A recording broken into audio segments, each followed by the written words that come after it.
Hello, I'm Dominique Tanner, the campus ambassador for GSG. So thank you again for everybody for joining us today. Just to let everyone know, this session will be recorded and uploaded on our GSG website. So for those who are not able to attend, of course, you can go back to our website and view the recording at your most earliest convenience. And here joining me to facilitate today's session is Chan, our Vice President of GSG. So and so today is our mental health and self-care session, and we, of course, believe this is one of our most important sessions to you as graduate students. We know as grad students, we can go through a lot of things, especially all the things that are going on right now, being impacted by COVID-19, finances and increases in tuition. There's also a lot of things that people are going through personally.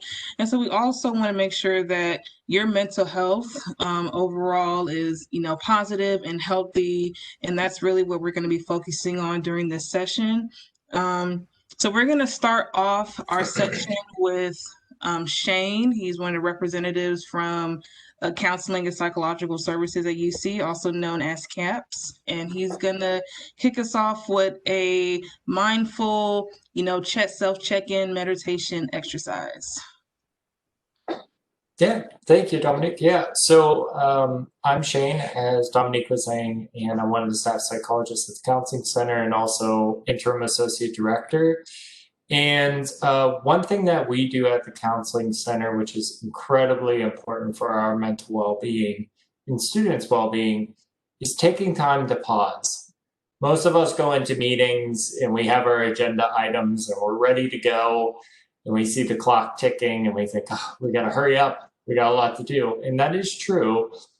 And we can also pause, because when we pause and we reflect on where we are and where we want to go, it makes our meetings much more useful. And we add that human element to what we do. So what I'm going to do is, like others, I'm going to mute my video. But I'm still going to lead you through a meditation script. And the meditation script that I'll be sharing with you today was created by a person that I personally love to listen to all for YouTube presentations, is Tara Brach. It's Tarabrach. She is a psychologist, but also practices a ton of mindfulness. And in particular, she has a meditation called a RAIN meditation, which I guess is appropriate for today. But it's RAIN stands for recognize, allow, investigate, and nurture. So take a moment, sit back in your seat, and sitting quietly, close your eyes and take a few full breaths. And bring your mind to a current situation in which you feel stuck. One that elicits a difficult reaction, such as anger or fear, shame or hopelessness. Maybe a conflict with a family member, a chronic sickness, failure to work, pain of addiction, or a conversation you now regret. But take some moments to enter that experience, visualizing the scene or situation, remembering the words that were spoken, sensing the most distressing moments, and contacting the charged essence of the story. This is the starting place of a healing presence of RAIN. So to recognize what is happening, reflect on this situation and ask yourself, what is happening inside me right now? What sensations are you most aware of? What emotions? Is your mind filled with churning thoughts? Well, then take a moment to become aware of your felt sense of the situation as a whole.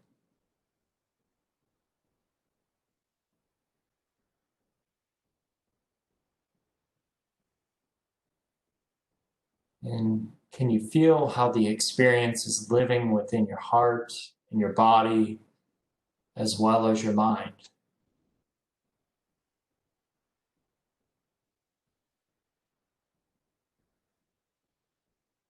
And then we move to the A of rain, allowing life to be just as it is. I'd like you to send a message to your heart to let be. Find in yourself the willingness to pause and accept that in these moments, what is, is. You can experiment with mentally whispering words like yes or let it be. You may find yourself saying yes to a huge inner no, to a body and mind pain.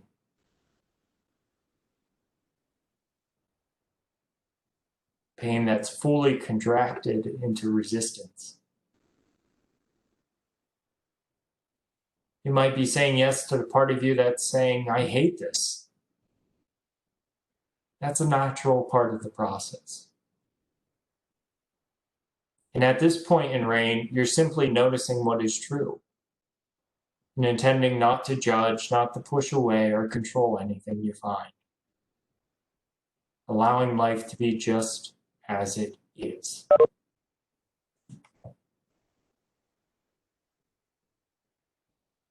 Then we move on to the I, which is investigating.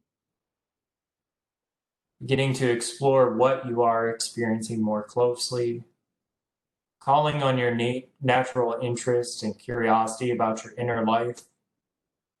You might ask yourself, what about this most wants my attention? What most wants my acceptance? And pose your questions gently with the inner voice in a kind and an inviting manner.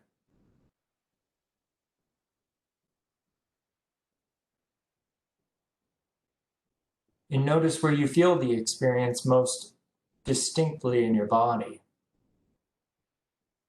Are you aware of heat, or tightness, pressure, aches, squeezing?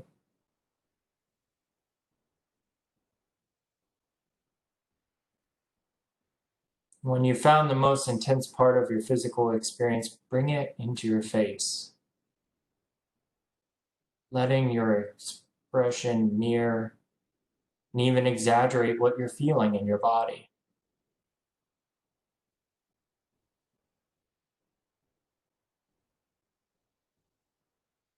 What emotions are you aware of as you do this? Is it fear, anger, grief, shame? Allow yourself to investigate those feelings.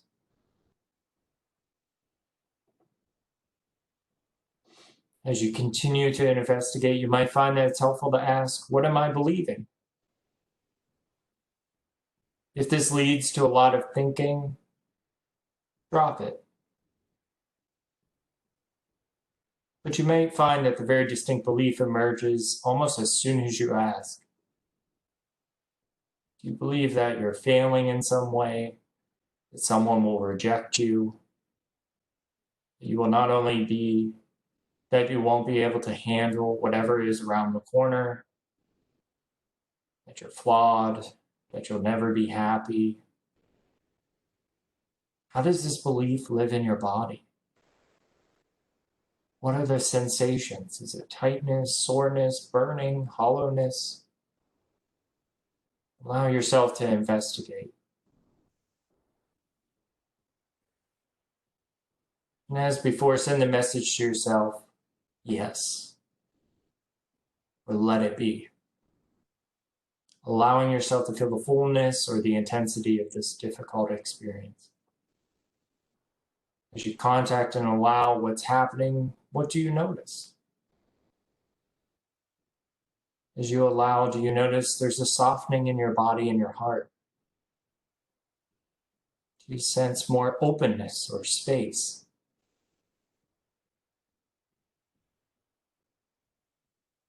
Does this intention to allow bring up more tension, judgment, and fear? And does it intensify or change what you're feeling in this moment?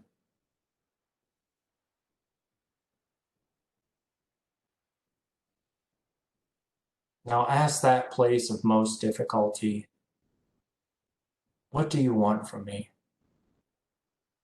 What do you need from me? Does this suffering part of you want recognition, acceptance, forgiveness, love? As you sense what is needed, what is your natural response? You might offer yourself a wise message or an energetic or tender embrace. You might gently place your hand on your heart. Feel free to experiment with ways of befriending yourself, whether through words or touch, image, or energy. Discover how your attention might become more intimate and loving. And moving in to the last portion of RAIN, the N, resting in that natural awareness as you offer yourself unconditional, kind presence.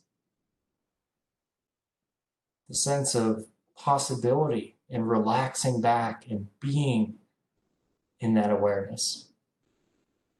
And like an ocean with waves on the surface, feel yourself as the tender, wakeful openness that includes arising and passing sensations, emotions, and thoughts. And can you sense how who you are is not identified by or even hitched to any particular wave of fear or anger or hurt? Can you sense the waves of the surface belonging to your experience? No matter how big the waves are, they cannot injure or alter the measureless depth and the vastness of your being. So take a moment, as long as you like, simply rest in this spacious and kind awareness. And allowing whatever arises in your body or your mind to freely come and go.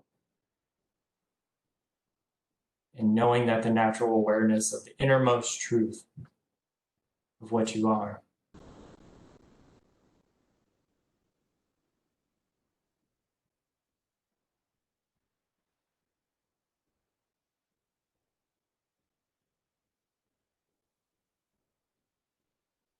And take a deep breath in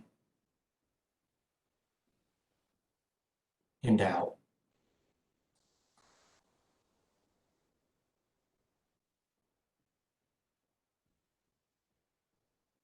So, bringing yourself back to our meeting, I want to thank you all for taking a moment to pause, to be mindful, and to check in with yourself. And hopefully, you can walk away from this meditation with a little more compassion for yourself and love.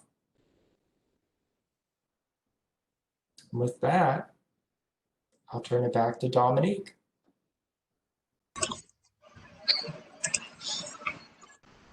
All right, thank you so much, Shane, for that very insightful and relaxing and calming mindfulness self-check-in. So I really hope others also feel relaxed and a sense of calmness and relief after doing this exercise.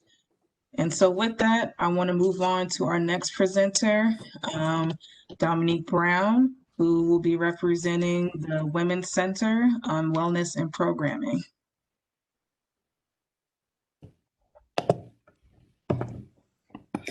Hello, can everyone see and hear? and to you, so I don't know if you're not, or not. If you can't hear me, let me know. Thank you so much. That was wonderful, and I definitely am feeling really good.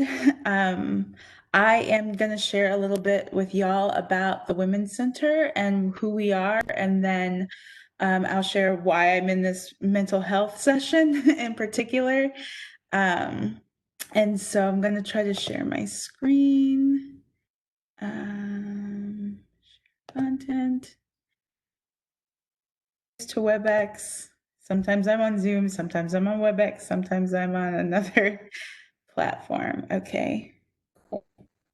That's my reality. I'm always confused. So here is our, how do I make this a full screen?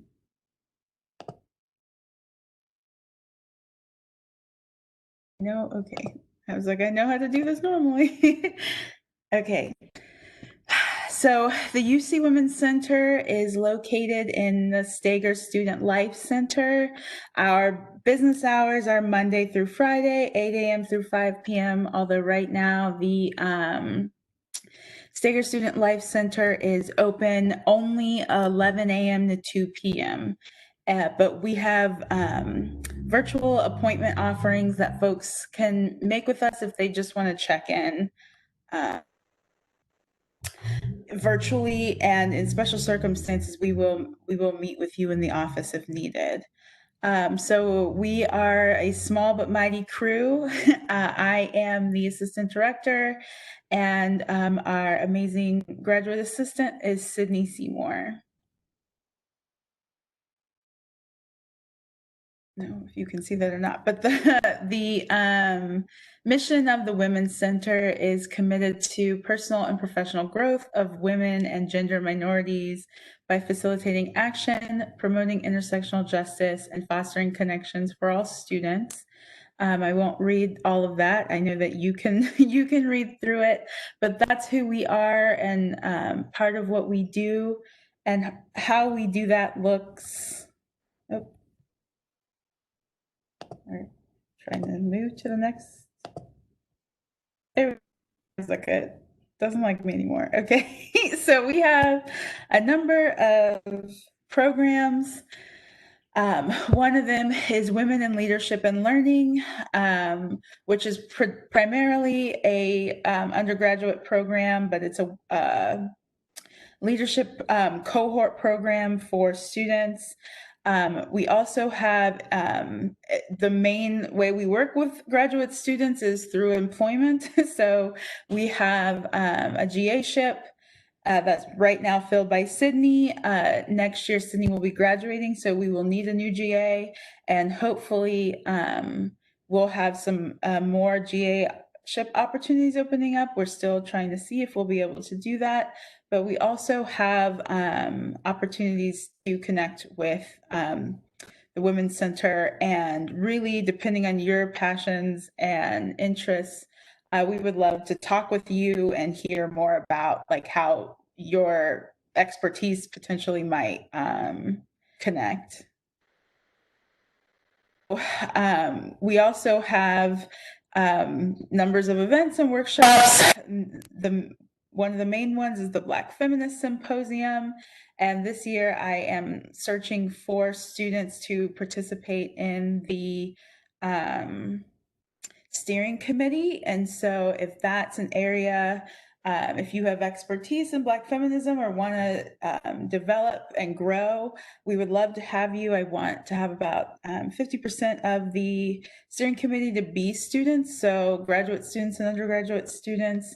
And the Smart Start salary negotiation workshop. I'm in the process of creating like a training that you can do on your own time, like a virtual training that we just have loaded up and ready to go. But also we do them by request, and are doing train the trainer programs as well. So if that's something that you would be interested in, that's open to graduate students as well. Banquet at the Feminist Changemaker Award. I won't spend too much time Right now, you can't really kick it in the Women's Center, but I did want to share these photos of our space. It's a beautiful space. It's very welcoming. And we have a limit of 2 students at a time entering, again, during those welcome hours. But one day we will be able to open up the space again, and we would love to have you because it is kind of a lounge area. Importantly, this is the easiest way to get connected with us right now is through social media and our website. All of these are our handles, and I'll put a link to our website in the chat so that you can get to it from there. So that's center. I'm going to open up our website, like I said. That's student activities and leadership. If I could find, oh, I did something wrong. No, don't annotate. Just 1 second. Okay. There we go. So you can find literally all the information that I just shared and more on the website. Something I wanted to just highlight is that we are open to meet with folks during those business hours. In person, it would only be possible to do it, again, with proper social distancing and all that, during the hours that Stager is open. But anytime you want to meet with us virtually, you can just schedule a time to check in, and we have easy way to do that. But I'll drop this in the chat and you can look through it and get to know us a little bit better that way. But what I wanted to just say is that something that we are offering, I'm going to stop sharing my screen now, is regular mindfulness series. So part of the Women in Leadership and Learning program, we will open up once a month for a mindfulness series that we're hosting. I'm bringing in a community partner who is trained in a whole bunch of things, but she has, I mean, you can join her sessions all over, but we're grateful to have Sonia to join us virtually once a month to do a practice for the UC campus community in particular. And that's free for students. We also have an intersectional feminist film series that we're opening up for anyone to join once a month. So the dates for that will be you'll be able to see any of that if you follow us on social media, and it will be posted on our website. And what else did I want to share? Oh, yes. We actually, once we meet in person, these will be held physically in the office, but through CAPS, the amazing folks who came before me, we will be hosting Let's Talk sessions. So if you need to drop in and just want to be in a small group setting and meet with a licensed counselor, you can do that through the Let's Talk sessions. And so, again, all that information will be on our website. You can find it. We're still putting all that information up right now. Let's Talk sessions are scheduled for Wednesdays, and they'll be in late morning and afternoon, and they should start in the next couple of weeks. So they'll be every day. And if you just need a space to drop in, they have other Let's Talk sessions, but we're like sort of co-hosting these through the Women's Center, specifically for women identified and gender nonconforming folks. And I also just want to share that I'm like very excited to be here because I feel like these are actually, y'all are my people. I'm a fourth-year PhD student myself. And so I've been going full-time at Miami for 3 years, and then I just joined the Women's Center this year. So now I'm working full-time and finishing my PhD this last year. So wish me luck. I really want to encourage y'all. My doctoral work is in contemplative education and womanist spirituality, and so think that it's important that we pace ourselves. It's really, really easy as grad students. And I'm talking from experience because I have been on this journey myself for the past few years. And so it's so easy to just get trapped into the grind of getting things done and adding more and more to your plate and not setting boundaries for yourself. But I just want to and any advice I give is usually me talking to myself, but I just want to encourage all of you to, especially in this time. I mean, we're experiencing a shared trauma on multiple levels, and I just want to honor that and lift that up and just thank you all for giving me this space to connect with you. And I hope to connect with you through the Women's Center and otherwise. And I'll share, I have like my academic website that doesn't even have my CV on it yet, but it will one day. I'll put that in there so you can see some of the resources. I can't see how people identify, but my work is specific to folks who identify as Black, Indigenous, women of color. And so I'll drop that in the chat. So thank you. I appreciate you. And I'll pass it back to, yeah. Yeah, I just wanted to say thank you for that last piece, especially highlighting that, you know, I think we'll be seeing you not just in the Women's Center seat, but I know that you'll be part of this, a larger mental health initiative that Dominique had discussed. And I think you also make a very good example for graduate students in terms of cross-disciplinarity, because I think there is a tendency among grads to get into, you know, they come here for a certain field, they come here for a certain advisor, and they begin to focus, and they've got to do this dissertation. But your work, and, you know, Dominique Tanner can also speak to this. I think a lot of grads can have something to say about how they start down a certain path and they get enticed by their other loves, their other passions, their other hobbies, and they start to marry across those disciplines. So I think that there's a lot of opportunity either through the Women's Center, in our mental health corners, with the GSG, and in your own departments. There's a lot of space for these multidisciplinary opportunities where you can marry the passions that you have. You know, if you may not think, you know, water policy and sociology or something like that would go together, but I've seen some incredible collaborations across disciplines, and I think your work speaks to that especially. So I'm really glad you're here as an example of that. And I know that Dominique, the other Dominique, is going to be talking a little bit later, and you'll see you know, how she's brought passions into STEM. I mean, I don't know what she decides to talk about, but thank you so much for sharing that. And sorry to interrupt Dominique, other Dominique, because I just wanted to comment on Dominique Brown's information. Thank you. Yeah, thank you. And I'll pass it back to you all.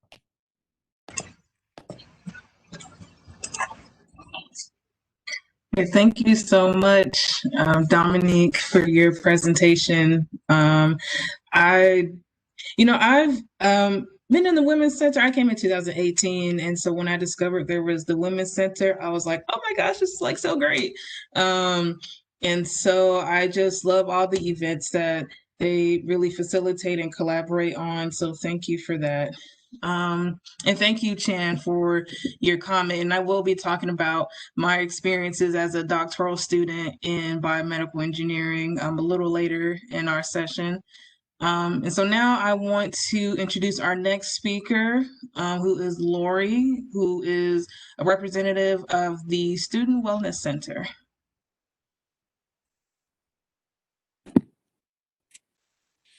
Hi, everybody. Can you hear me and see me okay? Yep, thank you. Fantastic.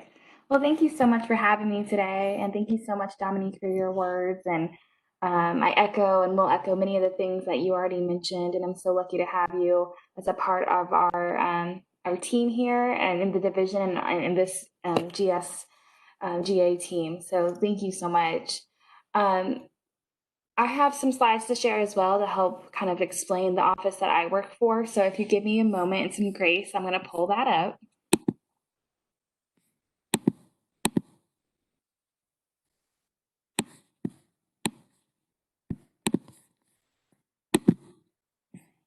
Everyone seeing that PowerPoint okay? Yes. Fantastic. Yeah, we can see it. Wonderful. Okay, perfect. Well, to introduce myself a little bit more, I'm Lori and I'm the Assistant Director in the Student Wellness Center. Um, I am not currently a graduate student, but did pursue my master's in higher ed and student affairs at Ohio State. And after graduation, I actually went to the University of Iowa and was a sexual assault advocate and prevention specialist working in high schools and at the collegiate and community level. And then 4 years ago, came back to Ohio. I'm originally from Ohio and came to UC, and I've been in the Student Wellness Center ever since. And so, for those of you who might not know, the Student Wellness Center is the health and wellness education and resource hub here on campus. We're located in 675 Stager, so just one flight above Dominique. And so it's an amazing building. If you haven't, snooped around Stager, please come between 11 and 2 and explore all these amazing offices. And one of the biggest misconceptions about the Student Wellness Center is we're not actually where you would go to see a doctor or a nurse. That's University Health Services. And we also don't have any counseling or psychology or psychologists, I should say, in our office. And that's going to be CAPS. And so I know Shane will talk about CAPS, I believe, a little bit more in a moment. We are an office grounded in public health and grounded in public health theory. And you can almost think of us like the community public health office, but just for UC, right? And so we are made up of mostly, I'm outnumbered by students, which is a good thing. Student workers or peer educators who help us do the important work of talking about the different dimensions of wellness, everything ranging from mental health to sexual health to physical health, nutrition, diet, etc., across campus through different avenues. And so you can see our mission statement there really is to empower students to feel confident about their own health and wellness, to feel empowered to ask questions about it, and to know that it's not one size fits all. If you don't already, I encourage you to follow us on social media on Instagram or Twitter at UC_wellness. We're very active on there, and all of our events and all the forms that we have that you can request presentations and things from us are actually on our Campus Link page. So just search Student Wellness Center on Campus Link or follow us on social media to learn more. As I mentioned, I'm outnumbered, and that's a good thing. I have students who are really our ambassadors for wellness on campus. Here is our group from this previous year. And they help us in numerous ways. The first being they're your first person that you would see if you come to our office. Our office, like I said, is a resource center that provides many free products. We have menstruation products, we have condoms, lube, hand sanitizer, nail files, Band-Aids, floss, and of course, many actual brochures and handouts on a variety of health and wellness topics that you can grab. The reason we want students to be the first person you see is we know that peer education works. We know that studies have shown that you're much more likely to listen and talk to someone that is a peer of yours than someone who is not. And so in this photo, we have undergrad and graduate students. Usually we have, this year, we'll have right now at least one graduate student in our office from the WIGS department who will be helping us out. We also, I believe, might be picking up a social work grad student as well. So we do have a combination of undergrads and grads, and our grad students have in the past couple of years started to create more programming specifically for grad students because we know your needs are specific and unique. Some other things that are just to let you know kind of about our menu of offerings. We do have presentations on different wellness issues that you can request on Campus Link. We can come and talk to your friend group or your student group or your student org, whatever you need. Again, we have specific presentations just for grad students. We also offer virtual events routinely throughout the semester. We have virtual health huts that we'll be offering. This week's we're having a week-long kind of immersion into talking about COVID, ending the week with a kind of a trivia night around COVID on Friday night at 7 o'clock. On Saturday night, we have a late night program where a palm reader will be coming in or you can join them virtually and they can read your palm and your cards. And so we do events throughout the semester to raise awareness, but also our late night events to kind of make sure that students, no matter your level, know that there's offerings on campus if you don't want to go out, if you're not into drinking, if you just want to do something cool, when you have a free moment after the busy day. So we do have those, and all of those are listed on Campus Link as well. We have a special training program called Gotcha Covered. It's a condom distribution program where if you go through an hour virtual training, you actually can come into our office and get 25 condoms at a time. We only ask that you just live with somebody else. So the idea is you're distributing it to others and sharing. Sharing is caring. And so we have that program to promote barrier method use on campus. We also have gender-based violence prevention programming as well. We have a bystander intervention program that we can do for students. And I think one of the ones that most interest people is we have virtual peer financial coaching appointments. So you can sit down with a peer educator or a full-time staff member like myself and talk about your financial goals, some strategies on saving, answering some basic questions around your financial literacy and wellness, and making sure we connect you with resources if your questions are beyond kind of our scope of practice. We're not financial advisors, but we are literally coaches trying to make sure that you don't feel alone as you navigate what can be really, really stressful part of our lives. So I'll go ahead and proceed. Does anyone have any questions before I move to the next slide about the Student Wellness Center or what we offer?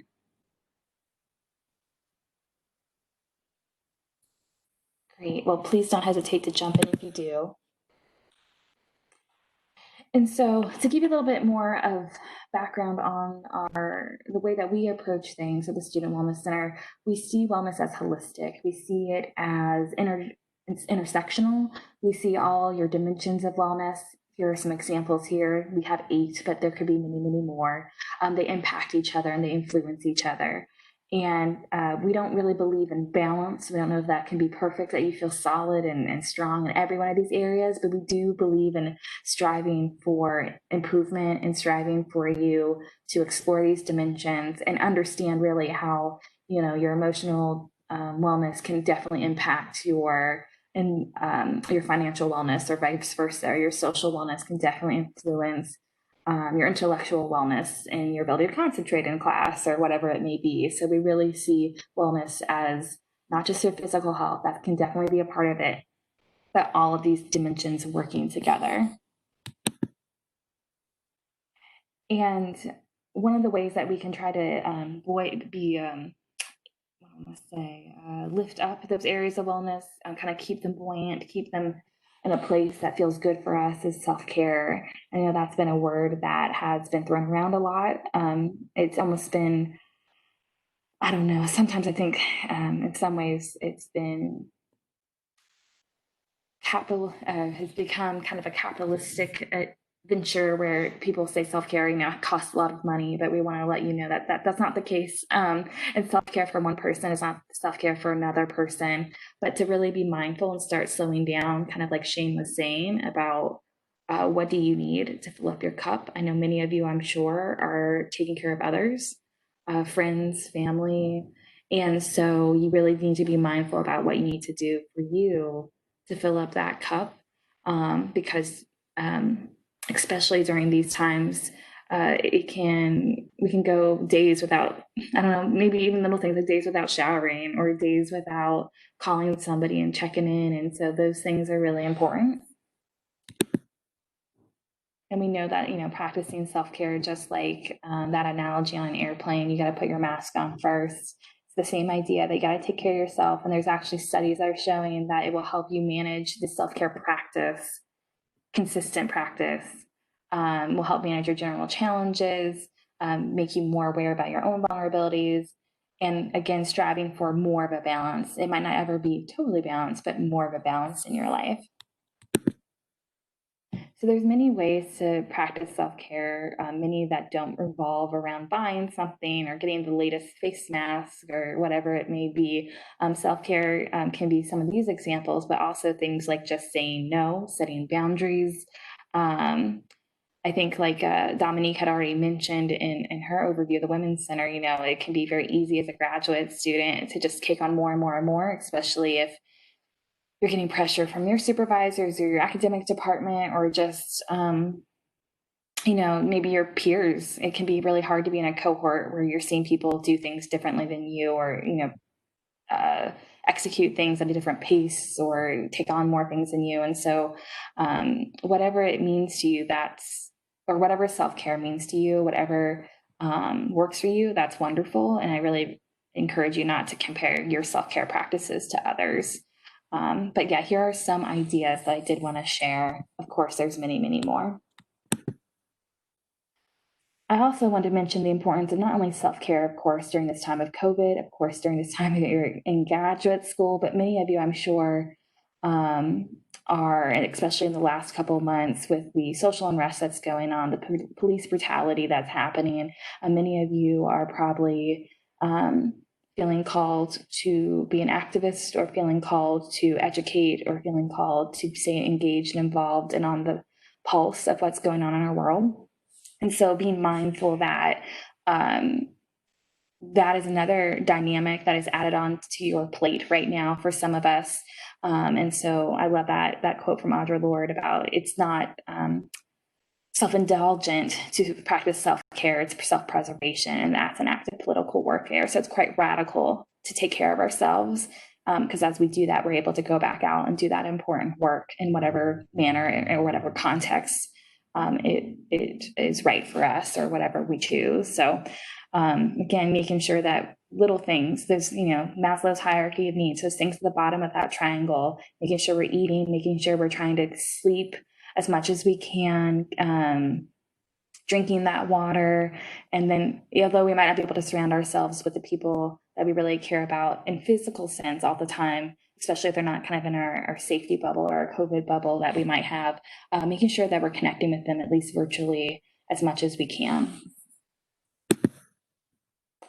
I did want to offer, if you have your phone with you, you can scan that QR code on the screen or follow that link there. It leads you to a self-care assessment that you can take and just divides self-care up into different categories, similar to the dimensions of wellness. And you can see which areas you might be struggling in or which areas you might be thriving in. I ask you to withhold judgment from your answers, but just be mindful of what your responses are and think about, if you are struggling, let's say with sleep right now, and I would maybe categorize that under physical wellness, although it impacts everything, what are the rippling effects of that? Because it's not just, I just have to drink more coffee. It really can have a greater impact on your overall health and well-being. So it can kind of be an eye-opener to see how this assessment shakes out. And then you can go and think about steps to take to maybe, like I said, step up your engagement with that area of wellness more than you have in the past and see what sticks and try some new things and maybe get some suggestions from your peers about what they might recommend, because people have wonderful ideas right next to you probably. So that's there for your use. And then I just encourage you for this semester, knowing that it's going to be probably in many ways, the most unique one you've ever had, and potentially the most challenging one in a couple different levels, to practice not only just, pick and choose practice self-care strategies, but even put it pen to paper and make yourself a self-care plan. Here's an example on the screen. There's so many that you can find online, or just draw and use a creative moment to make your own, put it near a mirror that you see when you go up in the morning, or on your dresser, or on your desk at work. Have that in mind and use it. Like I said, it really does take some continual practice and continual acknowledgement for some of these strategies to stick. I love that in this self-care plan, it does point out supportive people in my life. So when you're feeling like you're just in it and you don't know if you can see above water, who are those people that you can talk to that are worthy of hearing your story, that you feel like are going to be have shown you the receipts that they can meet you where you're at and be the kind of support person in that moment that you're desiring. You know, having those people right in front of you can remind you that you're not alone. So I like this one because it divides it up in that way. But of course, there's many different others you can choose from. And what works for you? I know I sound like I'm being a dead horse here a little bit, but what works for you might not work for others. For example, you know, I work with some people at the Wellness Center who love to run, right? And running is their self-care. I hate running. Nothing makes me more sad. So for me, some of my self-care is, you know, listening to music. Like I love listening to music. I love watching like live performances on YouTube and just escaping with the music for the concert or the performance. I like theater a lot. And so it can vary from person to person. And don't should on yourself. You shouldn't be. What you should be doing is really just trying to survive right now the best you can, because it's hard. And so you should be congratulating yourself and celebrating yourself for doing the best you can with the tools you have right now. So I think this is all I have. I'm going to stop sharing my screen and then yet again offer the opportunity. If you have any questions, I'm happy to answer those for you.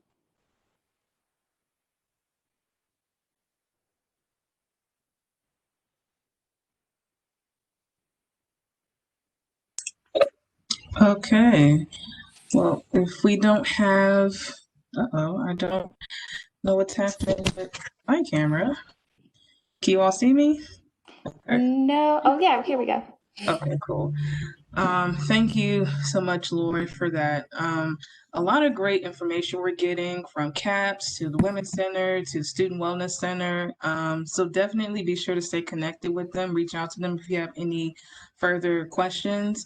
And now I'm going to go ahead and turn it over to Chan, who's going to be talking about GBSN, or the the Graduate Bearcat Support Network. Thank you. Before I talk about the Graduate Bearcat Support Network, which sort of ties all of these pieces together, these wonderful resources that Lori and Dominique Brown were discussing, I wanted to know if Shane, if you would mind popping in to explain, because you did that great exercise for us, but I was wondering if you would actually talk a little bit more about the resources that CAPS provides for grads. And then after that, I'm going to try to draw it together. And Dominique Tanner, if you and I could talk about GBSN and how it sort of pulls things together then after Shane's finished. Thank you, Shane. Yeah, I'd be happy to. I'll try to share my PowerPoint. Let's see.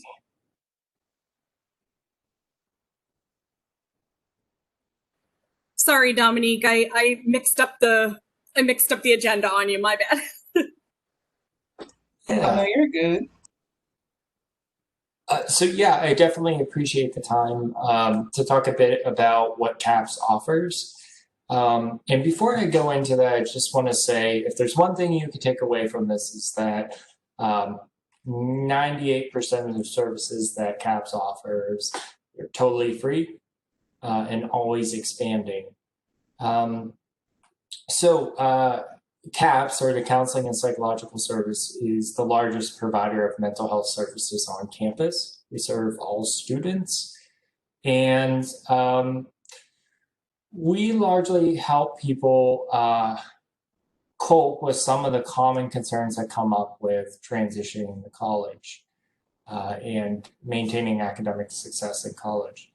So as you can see, some of those concerns may be adjustment to college, especially graduate school. Graduate school or professional schools can be a very big shift from what you've known in undergrad or even high school. And then also for students who are experiencing depression, sadness, anxiety, and also identity and cultural stressors or traumas, relationship issues, and academic difficulties. And grad school can be particularly difficult for students, because there are a lot of pressures that you're going to face. So one of the biggest pressure that we hear from students is competition. So many of you might be working on teams, or you may be in cohorts. You might even be in a program that literally ranks students. But graduate school, professional schools can be very competitive in nature, which of course this can lead to a lot of stress and anxiety. At the same time, a lot of students may be continuing to experience racial and cultural stress or trauma. And that could take any number of forms, as other people were saying. Certainly, there's been a growing awareness of race-based trauma and cultural stress. This is very much much more in the conversation than it has been in the past, thankfully so. And also, these conversations can be very difficult and can bring up a lot of difficult feelings. So it's not uncommon for students at this time to come into CAPS with the sole purpose of discussing race-based and cultural based traumas and stress. And then, of course, financial worries and social fears. The imposter syndrome is very real and can be very anxiety provoking and impact your wellness, your well-being. And then adjustment to new responsibilities. I think this ties in with what Lori was saying earlier, is that we tend to think at CAPS of wellness as holistic. And yes, academic wellness or success is important. However, it does require us to find a balance between the demands and expectations placed upon us in graduate school, and then also those things we need to do to rejuvenate ourselves. So we support students in a number of ways. You may see us out on campus. Well, maybe not so much anymore, but in the past, see us out on campus providing tabling materials, mental health awareness weeks and months, depression screens, anxiety screens, a lot of prevention work, to be honest, we do through Student Wellness Center. We're very close partners in helping students' mental health needs. We do a bit of education. We provide something called Let's Talk, and I'll talk about that in a little more in detail, and also workshops on specific areas of concern. And then, of course, we provide treatment for mental health concerns. So a bit of a caveat at the beginning of the section in which I'll talk about services is that CAPS has moved into a tele-mental health space, meaning we're not seeing people in person at this point due to COVID precautions, but we are seeing people face-to-face through telehealth services like Zoom. So if you ever need to see somebody in person, we would ask that you call CAPS ahead of time. So as I said, most of these services are free. Most of you, if you were to seek services at CAPS, your first point of contact would be the Rapid Access consultation. We also offer care management, or what some call case management, group therapy, and individual therapy. In individual therapy, everybody receives 3 free sessions. After that, on your 4th session, you would go to your insurance. If you have private insurance, you would pay at the most $35. If you have student health insurance, it would be $0 per session. And if you are a Pell Grant recipient or eligible, if you have Medicaid or Medicare, if you're a veteran, or you are a survivor of race-based or power-based or gender-based violence, harassment, then your service fees are waived at CAPS. And also, we offer fee reductions and waivers for those who may have less financial means. So the Rapid Access consultations, they really do serve as your entry point. They provide fast support, usually available in 1 to 2 days. There's no need for a commitment, meaning you don't have to sign up for a series of appointments. It's one appointment, and then you use further appointments as you need to. And hopefully you get what you need in a single session. We're finding most students can. And it's largely collaborative. So talking with with each other about what works for you, some of your coping strategies, and how to activate some of those coping strategies. So from that appointment, there are a few options. You could follow up with your clinician in terms of a goal-focused check-in, see how things are going. You could be referred to group therapy if you'd like, individual counseling, or referral support, meaning if you need specialty care, for an example, like concerns about eating, which requires specialty care, then we can help usher you through the process of connecting with somebody. And that's just a visual way of representing what I just described. We also offer crisis services 24/7, 365. You can call CAPS on our main line. That's the 513-556-0648 number. And if it's after 4 o'clock, you can press 1 to speak with a clinician. If it's between 9 and 4, all you have to do is say to the front desk assistant that you'd like to speak to a clinician, and they can connect you with somebody. So as I said, I think one misconception among students is that we only do intense treatment for psychological concerns, and we do that, but actually a bulk of our work is not treatment per se. We do something called Let's Talk, and Let's Talk appointments are same-day 20-minute consultations with the clinician. It's not psychological treatment, so there's not a lot of paperwork, literally filling out your name, your phone number, and your email address. Then we connect to people through Microsoft Teams. There's no clinical record of that interaction for those of you who are concerned about a clinical record. And it's convenient scheduling, meaning it's all scheduled online. And on the right-hand side, you can see all of our times for Let's Talk. You know, if you're to make a bet, it's usually 1 to 3 o'clock on a weekday, although we do have Wednesday evenings, 5 to 7. And maybe I can share this PowerPoint with Dominique and Chan, but the link below is clickable and it goes directly to our booking page.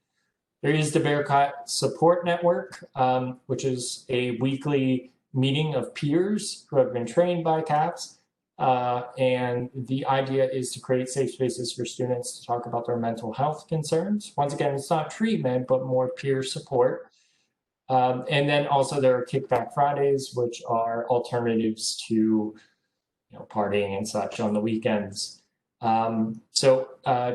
Historically, it's been undergraduates alone, but this year we are expanding into the graduate world. So I'm sure Dominique and Chan will say a bit more about what they're doing and their roles in that group in a moment. TAO is, I would just have to say, this is the most underutilized but greatest resource in terms of self-help that CAPS has. All of you can access TAO, Therapy Assistance Online. And once again, there's a link in the PowerPoint, or you can go to our webpage. It's free online, self-directed self-help materials. It has mindfulness. It has a mindfulness library full of relaxation and mindfulness techniques, self-help modules, i.e. like workbooks for anxiety, depression, substance use concerns, improving relationships, and so on. It has journaling functions for those of you who like to journal, and also empirically validated ways of tracking your mood and your well-being. In Bearcat Community Wellness Groups, these are groups that are built as virtual drop-in groups where students can provide support for each other. It certainly can include people who have mental health concerns, but more so for individuals who are looking for a sense of community. So these Bearcat Wellness Groups are largely based around identities, especially identities that have been marginalized or underserved by the psychological community. And being a bit repetitive at this point, but at the bottom of the slide, there's a link where you can connect to our webpage and get a sense of what types of groups we'll be holding. And then we have a couple apps. The first one is Reach Out, which is for individuals who either have concerns of their own or for a friend or somebody dear to them regarding suicidal thoughts. It has a lot of features, but some of the biggest features are a full list of crisis contacts, emergency contacts, and also a few activities that can be helpful in developing coping strategies when you experience thoughts of suicide. And then the other app would be Tao, once again, so you can access that through your desktop, PC, and or through your phone, through this specific app. And once again, just to hammer home the point, you can always contact us at our main line, 513-556-0648. It's 24/7, 365. Just call. Even if you're not sure that we offer the service you're looking for, we kind of have a no wrong door policy, meaning if you call us and we don't provide that service, we will certainly try to point you in the right direction. So please never hesitate to call us if you're looking for mental health resources. And that's it for me. So I will stop sharing. And if you have any questions, I can answer them in the chat, but I want to give everybody else a chance to